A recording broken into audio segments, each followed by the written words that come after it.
Iran has declared war on the US in Iraq through its proxies. Daily rocket and drone attacks on the US in Iraq are no longer just the harassment that began in May 2019. The targeted attacks are increasing, and they also involve more sophisticated drones than in the past.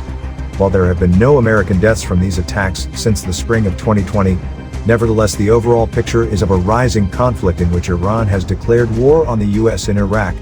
The latest attack was on the US Embassy in Baghdad on Thursday morning.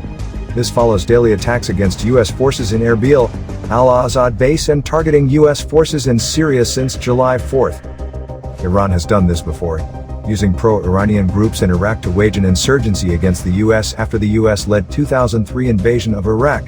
In a twist of irony, the US had gone into Iraq to remove Saddam Hussein. Saddam was a vicious opponent of Iran, who also genocided Iraqis, targeting Kurds and Shiites. However, once he was gone, the Iranians moved into Iraq using pro-Iran Shiite groups, such as the Badr organization. They then mobilized proxies to attack the US. This resulted in hundreds of US soldiers killed. However, the US did not retaliate, preferring the illusion that these were some kind of indigenous attacks. Iran aided its pro-Iranian militias in Iraq with weapons, including 107mm rockets and also explosively formed penetrators. Reports say that the EFPs killed at least 196 US troops. That appeared to end in 2011 when the US left Iraq.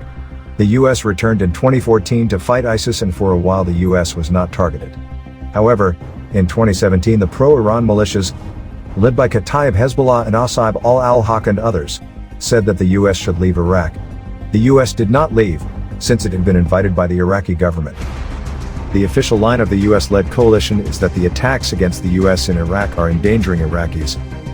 This is true. Some Iraqis have been injured and even killed. Each attack against the government of Iraq, Kurdistan region of Iraq, and the coalition undermines the authority of Iraqi institutions, the rule of law, and Iraqi national sovereignty. These attacks endanger the lives of Iraqi civilians, and the partner forces from the Iraqi security forces, Peshmerga, and coalition, tweeted US-led coalition spokesperson Colonel Wayne Maroto on Thursday. However, the larger context is that this is not just harming Iraqis. This is a concerted and coordinated campaign against the US. It is not a simple campaign either. The use of drones in attacks is part of a new strategy. The strategy appears so far designed not to inflict many casualties on the US.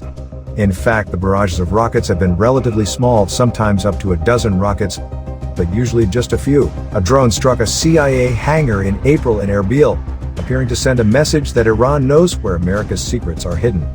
In addition, drones targeted an area where the new US consulate is being built near Erbil in the Kurdistan region. The message is that the US is not safe in Kurdistan, a peaceful and usually safe area.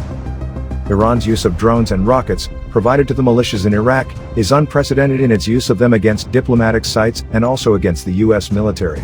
While Iran has supplied rockets and drones to Hamas and Hezbollah, here in Iraq the role of the IRGC and Iran's guidance appears more closely linked to Tehran.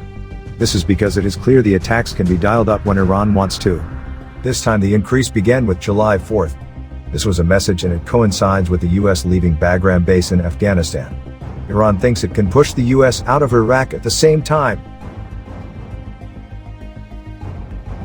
Thanks for tuning in and watching the video. Please like, share, and subscribe to get latest updates as it happens.